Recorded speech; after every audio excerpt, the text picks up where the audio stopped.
نے حضرت ابو ہریرہ سے کہا کہ کوئی ایسی حدیث سناؤ جو آپ کو بھی بڑی محبوب ہو۔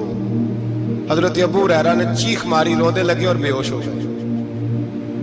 پھر ہلایا، پانی پلایا، اٹھے، کہا حضور بات کی تھی، حدیث سنائے، پھر رونے لگے۔ ہمیں تو نہیں نہ رونا آتا، ہمیں تو تب آتا ہے جب بیٹا بات نہ مانے، ہمیں تو تب آتا ہے جب کاروبار میں نقصان ہو جائے، ہمیں تو تب رونا آتا ہے جب ہمارا کوئی دوست ہمارے بارے میں غلط بات کر دے، بے عزتی دنیا کی ہو جائے۔ حضرت ابو ہریرہ 3 دفعہ ہوش آیا، 3 دفعہ روئے اور کہنے لگے عزیزو یہ وہ والی حدیث ہے کہ میں سوچتا بھی ہوں تو میں تڑپ اٹھتا ہوں۔ کہا کون سی حدیث؟ تو حضرت ابو ہریرہ کہنے لگے میں نے نبی پاک سے سنا ہے قیامت میں سب سے پہلے علماء کا حساب ہوگا، سب سے پہلے علماء کا۔ رب کریم فرمائے گا تمہاری دین کے نام پر بڑی موجیں تھیں، تمہارے بڑے پوسٹر چھپتے تھے، لائنیں بنا کے لوگ تمہارے ہاتھ چومتے تھے، لوگ تمہاری گھڑی کو بھی چومنا اپنے لیے سعادت سمجھتے تھے۔ بتاؤ میرے رسول کے نام پر کھانے والوں کیا کر کے آئے ہو؟ عمل بتاؤ، عمل۔ موج بڑی کی نا تم نے، بتاؤ عمل۔ علماء عالم عرض کرے گا اے اللہ میں جگہ جگہ تیرے رسول کے دین کی بات کرتا تھا، میں قرآن کے درس دیتا تھا، میں راتیں بیدار رہ کے تیاریاں کرتا تھا، میں جو بن سکا کیا۔ رب فرمائے گا نہیں، تو نے تو اس لیے کیا تھا کہ لوگ تجھے پیر صاحب کہیں، مولانا صاحب کہیں، تیرے نعرے لگائیں، تو لگے نہیں پھر تیرے نعرے؟ پھر لوگوں نے لمبے لمبے القابات پکارے نہیں تیرے؟ حضور سید عالم علیہ السلام فرماتے ہیں پہلا حساب اس کا لے گا جو عالم کہلاتا تھا۔ رب پوچھے گا تجھے طاقت دی، ہمت دی، بولنے کی صلاحیت دی، اپنے فضل سے دی، بتا کیا کما کے آیا ہے۔ حضرت ابو ہریرہ روتے ہیں، کہتے ہیں میں بھی تو حدیثیں سناتا ہوں، میں بھی تو عالم ہوں، میرے پیچھے بھی تو لوگ بھاگتے ہیں۔ لوگوں بتاؤ اگر اللہ نے ابو ہریرہ سے پوچھا تو کیا جواب دے گا؟ اللہ فرمائے گا علماء کے لیے بخاری مسلم ہے، انہیں اٹھاؤ اور جہنم میں ڈال دو۔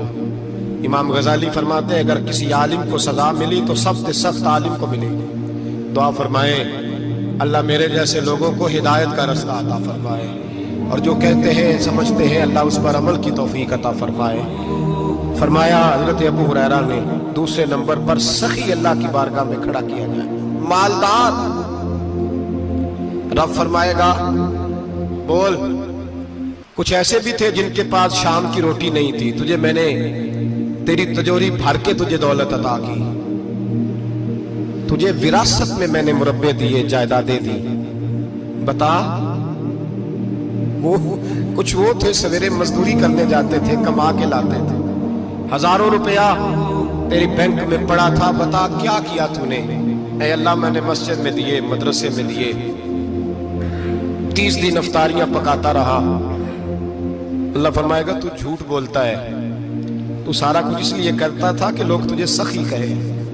ہاں ہاں تیرا اعلان ہوا مسجد میں، لوگوں نے کہا وہ دیکھو کتنے پیسے دے رہا ہے، اس کا وہ دیکھو نام لکھا ہوا ہے ہسپتال کے ایک کونے میں کہ یہ والا بلاک فلاں سیٹھ صاحب نے بنایا، یہ دیکھو لکھا ہوا ہے کہ یہ کمرہ مدرسے کا اس نے بنایا، تو لکھ دیا گیا، نعرے لگ گئے، اب جا دوڑ جا۔ اللہ جہنم میں پھینک دے گا۔ فرمایا پھر شہید کھڑا کیا جائے گا۔ ہاں بھئی تجھے طاقت دی، ہمت دی، بتا کہاں خرچ کی، کہاں؟ اے اللہ شہید ہی ہو گیا۔ فرمایا وہ تو اس لیے ہوا تھا کہ لوگ تجھے شہید کہیں، بہادر کہیں، تیرے نام پہ روڈ کا نام رکھا جائے، تمغہ حسن کارکردگی ملے، سو مل گیا۔ میرے لیے بتا کیا کر کے آیا ہے میرے لیے؟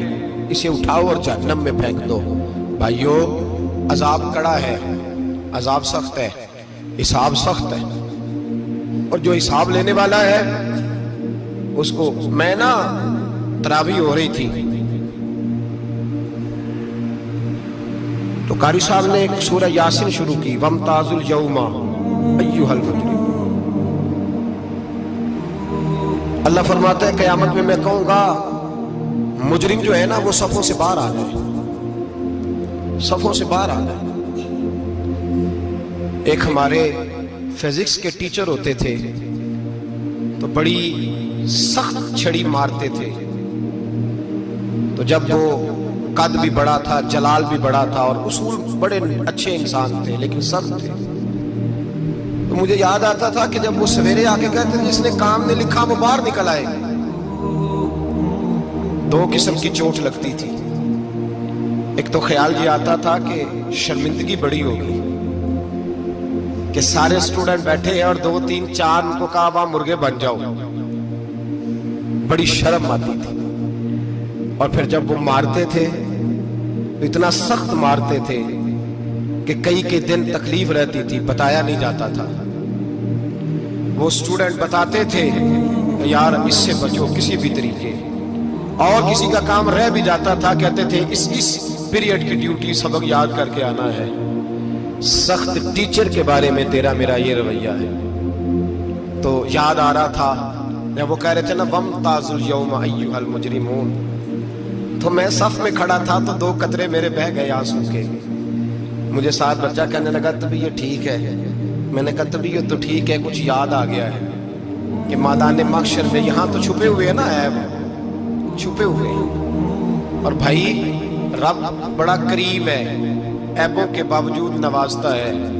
मेरा दावा यह है अगर हमारे ऐब खुल जाएं, लोग हमें धरती पे जीने ना दें, लोग जीने ना दें, निकाल दें, अपने भी हमें बर्दाश्त ना करें, ये तो उसका करम है। पता सारा है सरदार लोग कीतियां दा पर्दा चपाया ही तेरा भला उसी वमताजुल यौम अय्युहल मुजरिमून। अल्लाह फरमाएगा मुजरिम बाहर आ जा। या अल्लाह क्या होगा जब सवाल जवाब होंगे तो रब फरमाते हैं तेरी जुबान पे मोहर लगा के बंद कर दूंगा, तेरे हाथ बोलेंगे, पैर बोलेंगे, सर बोलेगा, पेट बोलेगा। उस वक्त की फिक्र पैदा करें, टेंशन पैदा करें। वकूए कयामत हक है। और बांध के ना लोग पैर बांध के जोर के साथ बांधते। सगा बेटा जब कब्र में दफन करता है ना तो भी कहता वो कोना, ये कोना थोड़ा सा मिट्टी कम है, यहां भी मिट्टी डालो। पहले लोग रोजाना जाते हैं, फिर हफ्ते के बाद, फिर महीनों बीत जाते हैं। कुछ कब्रें ऐसी भी हैं जिन पे खड़े हों तो लगता है कब्रें रो रही हैं और कहती हैं जाओ मेरे घर वालों से जाके कहो कोई फेरा ही लगा जाए। एक दफा आए तो सही, कोई मट्टी नहीं डालता। बादशाहों की कब्रें रोती हैं, सरमायादारों की कब्रें रोती हैं, कोई जाता नहीं। इतने इतने मोटे सुराख है कब्रों में। आप अपने शहर के कब्रिस्तान फिर के देख लें, सुराख है। ओ भाई हजरत मौला अली शेर खुदा कब्रिस्तान गए तो पहले रोने लगे, फिर कहने लगे कब्रों वालों क्या हाल है तुम्हारा? तो आप फरमाते हैं मुर्दा मुझे अंदर से बोल के कहने लगा अली कफन फट गया, हड्डियां टूट गई, माल तो दे आए थे वारसों को पर हिसाब हमें देना पड़ रहा है, तू बता पीछे क्या हालात है? तो हजरत अली कहने लगे तुम्हारी बीवियों ने और निकाह कर लिए, तुम्हारे दोस्तों ने नए दोस्त बना लिए, तुम्हारी औलादों ने तुम्हारे बगैर जीना सीख लिया, तुम्हारी जायदादें बट गई, तुम्हारा पैसा तकसीम हो गया। पहले तो कोई तुम्हारा नाम लेता था, अब तो तुम्हारा जिक्र खत्म हो गया। अब तो 1-2 नस्ल तक तुम्हारा जिक्र था, अब तो तुम्हें याद ही कोई नहीं करता। कहते हैं लोग यहाँ कोई रहा करता था, यहाँ कोई हुआ करता था, अब तो तुम किस्सा-ए पारीना, किस्सा-ए माजी हो गए। हिसाब का वक्त करीब है, करीब आ गया वक्त। अल्लाह फरमाते इक़्तरब लिन्नासि हिसाबुहुम वहुम फी गफलतिन मुअरिदून। फरमाया हिसाब का वक्त करीब आ गया है तो अभी भी गाफल है। जुमातुल विदा एक परेशानी लगाने का इरादा था, बड़ी परेशानियां पाली है, एक परेशानी और पाल लो। जिसको ये परेशानी लग जाए उसके अमल समरने लग जाते हैं। ये परेशानी पाल लो कि अगर मुझे हिसाब देना पड़े। हजरत उमर का फरमान, आप फरमाया करते थे अपना हिसाब खुद कर लो, कबल इसके कि अल्लाह तुम्हारा हिसाब करे। खुद कर लो अपना हिसाब, खुद खाते ठीक करके रखो, चेक करके रखो। मेरी दुआ है अल्लाह पाक हमें उनमें शामिल करे जिनको वो माफ